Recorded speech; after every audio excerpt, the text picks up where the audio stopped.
Hello everyone, मैं राहुल आप सभी का स्वागत करता हूं मेरे यूट्यूब चैनल पे। तो कैसे हैं आप सब? In our last session we have studied about part of speech types of noun. अगर आपने इन वीडियो को नहीं देखा है तो इसका लिंक मैंने डिस्क्रिप्शन बॉक्स में शेयर किया है, आप वहां से देख सकते हैं। अगर आप इस चैनल पर नए हैं तो सब्सक्राइब कीजिए ताकि आपको नए वीडियो के नोटिफिकेशन मिलते रहे। तो इस सेशन में हम पढ़ने वाले हैं कि प्रोनाउन क्या होता है और टाइप्स ऑफ प्रोनाउन क्या होता है। तो एक एक करके हम समझेंगे कि टाइप्स ऑफ प्रोनाउन और प्रोनाउन क्या होता है। और वीडियो के लास्ट में मैं एक टिप शेयर करूंगा आपके साथ जो स्टडी रिलेटेड होगी, जिससे आपको स्टडी करने में काफ़ी फायदा हो सकता है। तो आइए इस वीडियो को लास्ट तक देखिए और सभी कंसेप्ट क्लियर कीजिए। तो सबसे पहले हम समझेंगे कि प्रोनाउन क्या होता है। What is pronoun? In a simple language we can say a word that is used instead of a noun, यानी कि जो भी हमारी संज्ञा है उसके जगह पे यूज होने वाले शब्द को हम बोल सकते हैं प्रोनाउन, जिसकी मदद से हम रिपीटेशन ऑफ वर्ड्स को अवॉइड कर सकते हैं और एक सिंपल सेंटेंस हम कंस्ट्रक्ट कर सकते हैं। एग्जाम्पल की मदद से समझेंगे। Vihaan is speaking because Vihaan is speaker. तो इसमें विहान 2 बार यूज हुआ है जो कि नाउन है। इसको हम रिड्यूस कर सकते हैं ताकि नाउन अगेन एंड अगेन या फिर ये जो नेम है फिर से यूज न कर सके और एक सिंपल सेंटेंस हम क्रिएट कर सके। तो कैसे होगा? Vihaan is speaking because he is speaker. तो instead of using Vihan again and again, we have used he to avoid the repetition of words, that is Vihan. There are different types of pronoun.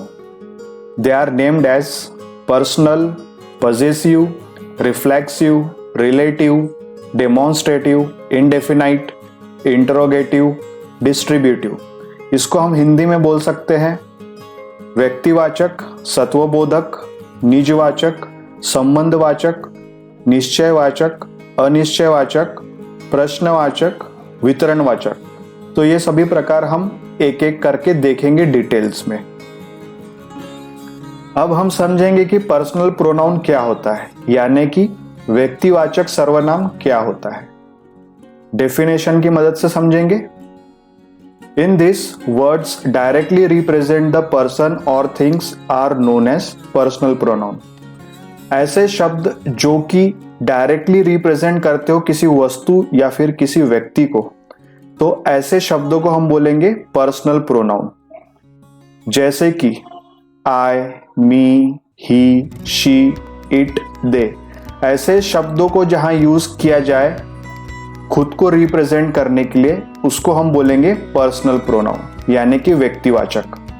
Personal pronoun को 3 group में divide किया है, first person, second person, third person. इसको हिंदी में प्रथम पुरुष, मध्यम पुरुष और अन्य पुरुष कहा जाता है। अब हम समझते हैं कि फर्स्ट पर्सन क्या होता है, सेकंड पर्सन क्या होता है और थर्ड पर्सन क्या होता है। सबसे पहले हम देखते हैं डेफिनेशन क्या है इसकी। It refers to self like I and we are the pronoun in this group. जैसे कि फर्स्ट पर्सन हम उसको बोल सकते हैं जो खुद के बारे में बताता हो या खुद को व्यक्त करता हो। एग्जाम्पल से समझेंगे। आई एम अ डॉक्टर, मैं एक डॉक्टर हूँ। यहाँ पे वो खुद को रिप्रेजेंट कर रहा है कि वो एक डॉक्टर है। वी आर सोल्जर, हम सिपाही है, वो खुद को रिप्रेजेंट कर रहे कि वो सोल्जर्स है। तो जहां पे भी ऐसे शब्द यूज होंगे वो आएंगे फर्स्ट पर्सन के कैटेगरी में, जो खुद को रिप्रेजेंट करते हो। अब हम देखेंगे सेकंड पर्सन क्या होता है। It refers to the person who is being talked. जैसे 2 व्यक्ति बात कर रहे हैं और वो सामने वाले के बारे में बात कर रहे हैं। It refers to the person who is being talked, यानी कि यू आर, इस टाइप के वर्ड्स आएंगे सेकंड पर्सन में। मध्यम पुरुष में यू आर टॉल, तुम ऊंचे हो। इसमें हम सामने वाले के बारे में बात करते हैं, तो ऐसे शब्द आएंगे सेकंड पर्सन में। अब हम देखेंगे third person. It refers to the person such as he, she, it, they, we are used. यानी कि मान लो दो लोग हैं, किसी तीसरे व्यक्ति के बारे में बात कर रहे हो, तो ऐसे को बोलेंगे हम थर्ड पर्सन। एग्जाम्पल से समझेंगे, दे आर स्टूडेंट, वो विद्यार्थी है। इट इज टेबल, अगर हम नॉन लिविंग थिंग के बारे में बात करें तो हम उसको इट से रिप्रेजेंट करते हैं। तो इस तरह से ये तीन पार्ट में डिवाइड किया गया है, first person, second person, third person. अब हम बात करते हैं पजेसिव प्रोनाउन की, यानी कि सत्वबोधक। डेफिनेशन की मदद से समझेंगे। इट शोज पोजेशन और ownership is known as possessive pronoun. यानी कि ऐसे शब्द जिसमें से हमको पजेसिवनेस समझ में आता हो या फिर एक ओनरशिप समझ में आती हो, ऐसे शब्दों को हम बोलेंगे पजेसिव प्रोनाउन। यानी कि ऐसे सर्वनाम जिसमें स्वयं के भाव का बोध होता हो। इसमें कैसे शब्द आएंगे? माय, माइन, हर्स, यूअर्स, जिसमें एक ओनरशिप या फिर एक अपनापन नजर आता हो, ऐसे शब्द को हम देखेंगे। एग्जाम्पल से समझेंगे। दिस इज माय होम, यह मेरा घर है।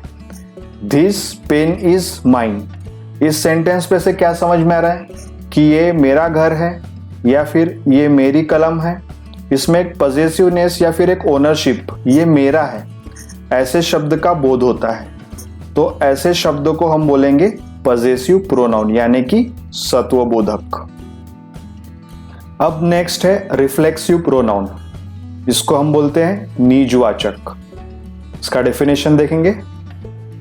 The action performed by the subject is on the subject itself. यानी कि ऐसे वर्ड्स जिसमें सब्जेक्ट खुद सब्जेक्ट पे ही एक्शन परफॉर्म कर रहा हो।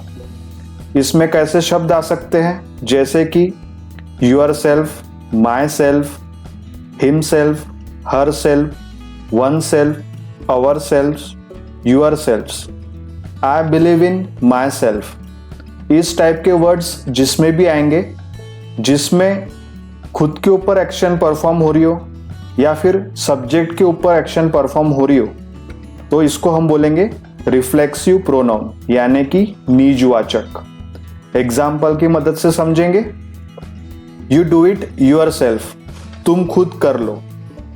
यूर सेल्फ, माई सेल्फ, इस टाइप के ये कीवर्ड्स है इसके। I was in a hurry so I washed the bike myself. मैं जल्दी में था तो मैंने अपनी गाड़ी खुद धो ली। तो इस प्रकार के वर्ड्स आएंगे, उसको हम बोलेंगे रिफ्लेक्सिव प्रोनाउन। आई होप अभी तक के सभी पार्ट्स आपको क्लियरली समझ में आए होंगे। अभी हम देखते हैं डेमोन्स्ट्रेटिव प्रोनाउन, यानी कि निश्चयवाचक। डेफिनेशन देखेंगे। The words such as that, this, it indicates the object that we try to describe. यानी कि ऐसे वर्ड्स जिसमें हम स्पेसिफिक एक इंस्ट्रक्शन दे रहे हैं, ऐसे वर्ड्स को हम कंसिडर करेंगे। यानी कि इसमें आ गए हमारे words this, these, that, those. अगर हम सिंगुलर की बात करते हैं तब हम यूज करेंगे दिस, दैट। अगर हम प्लूरल की बात करें तब हम यूज करेंगे दीज, दोज। एग्जाम्पल से समझेंगे अभी हम। दिस इज माई पेंसिल, इसमें क्लियरली अपने को स्पेसिफिक समझ में आ रहा है कि वो पेंसिल के बारे में बात कर रहा है। और दिस इज माई पेंसिल, यानी कि यह मेरी कलम है। तो जिसमें स्पेसिफिक और क्लियर इंस्ट्रक्शन हो, ऐसे वर्ड्स को हम बोलते हैं डेमोन्स्ट्रेटिव प्रोनाउन, यानी कि निश्चयवाचक। दिस इज योर पेंसिल, ये पेंसिल तुम्हारी है या वह तुम्हारी कलम है। इसमें हमको ये समझ में आ रहा है कि ये स्पेसिफिकली ये पेंसिल तुम्हारी है। इस टाइप के जो वर्ड्स हम यूज करेंगे तो बोलते हैं डेमोन्स्ट्रेटिव प्रोनाउन, यानी कि निश्चयवाचक। अब नेक्स्ट है इंडेफिनाइट प्रोनाउन, यानी कि अनिश्चयवाचक प्रोनाउन। ये टोटली अपोजिट है डेमोन्स्ट्रेटिव प्रोनाउन के। आइए देखते हैं। सबसे पहले डेफिनेशन देखते हैं इसका क्या होता है। The sentence which do not refer any particular person और ऑब्जेक्ट। जैसे डेमोन्स्ट्रेशन में हुआ था कि वो पर्टिकुलर एक स्पेसिफिक चीज के बारे में बात कर रहा हूँ या फिर पर्सन। इनडेफिनाइट में क्या होता है, उसका टोटल अपोजिट होता है। उसमें कोई पर्टिकुलर चीज नहीं होती है या वस्तु होती है जिसके बारे में वो बात करता है। ऐसे सर्वनाम जो अनिश्चय की स्थिति का बोध करते हैं। उसमें कैसे वर्ड्स आ गए हमारे, any, anyone, everyone, no one, anybody, everybody, somebody, something. इस टाइप के वर्ड्स हम जहाँ भी यूज़ करेंगे तो ऐसे प्रोनाउन को हम बोलते हैं इनडेफिनाइट, जिसमें डेफिनेट इंस्ट्रक्शन नहीं समझ में आती है। एग्जाम्पल समझते हैं। Everybody loves to eat pizza. सभी को पिज़्ज़ा खाना पसंद है। इसमें कोई स्पेसिफिक पर्सन के बारे में बात नहीं की है, एवरीबडी यानी सभी को। Someone at the door means कोई दरवाजे पर है, तो इसमें कोई व्यक्ति या पर्टिकुलर चीज के बारे में बात नहीं है। समवन मीन्स कोई तो भी दरवाजे पर है, इनडेफिनाइट है वो। तो ऐसे वर्ड्स को हम बोलेंगे इनडेफिनाइट प्रोनाउन यानी कि अनिश्चयवाचक सर्वनाम। अब नेक्स्ट है इंटरोगेटिव प्रोनाउन यानी कि प्रश्नवाचक सर्वनाम। इसके नाम पे से ही आपको समझ में आ रहा होगा, इंट्रोगेट करना। इंट्रोगेट करना मीन्स क्वेश्चन पूछना, क्यों, कब, कैसे, कहाँ। तो आइए डेफिनेशन से समझेंगे। The pronoun which are used for asking question यानी कि ऐसे सर्वनाम जो प्रश्न पूछने में उपयोग करते हैं। इसमें कैसे वर्ड्स आ गए, हु, कौन, विच, कौन सा, वेयर, कहाँ, व्हाट, क्या। ये जो WH वर्ड्स है ये सब आ गए हमारे इंटरोगेटिव प्रोनाउन के अंदर, प्रश्नवाचक सर्वनाम के अंदर। एग्जाम्पल से और क्लियर करते हैं। हु इज दिस, ये कौन है। इसमें क्वेश्चन क्या संबोधित करता है, who. Which colour is this, ये कौन सा कलर है, विच। ये इंटरोगेटिव प्रोनाउन हुआ। व्हाट आर यू डूइंग, आप क्या कर रहे हो, इसमें what. Where do you live, आप कहाँ रहते हो। तो ऐसे वर्ड्स जिसमें से हमको क्वेश्चन पूछ रहे हैं ऐसा समझता है, ऐसे वर्ड्स को हम बोलेंगे इंटरोगेटिव प्रोनाउन, जिसमें हम क्वेश्चन पूछते हैं। सिंपल लैंग्वेज में अगर कहे तो ये हुए हमारे प्रश्नवाचक सर्वनाम। अब नेक्स्ट है डिस्ट्रीब्यूटिव प्रोनाउन यानी कि वितरणवाचक। डेफिनेशन से समझेंगे कि इसका मीनिंग क्या होता है। It refers to the person और things taken one at a time is known as distributive pronoun. Means कोई भी चीज है उसको हम one at a time consider करेंगे। ऐसे सर्वनाम जिसमें हम कोई वस्तु को एक बार में हम एक ही कंसिडर करते हैं, ऐसे सर्वनाम को हम बोलते हैं डिस्ट्रीब्यूटिव प्रोनाउन। इसमें कैसे वर्ड्स आएंगे, आइदर या तो, नाइदर न तो, ईच प्रत्येक। कंसिडर करते कि हमारे पास एक केक है, हम उसको सब स्टूडेंट्स में बांटते हैं, या फिर एक तो हम केक देंगे या फिर टॉफ़ी देंगे, या तो हम केक भी नहीं देंगे या फिर टॉफ़ी भी नहीं देंगे। इस तरह से हम इसको डिस्क्राइब कर सकते हैं। एग्जाम्पल से और क्लियर समझने की कोशिश करते हैं।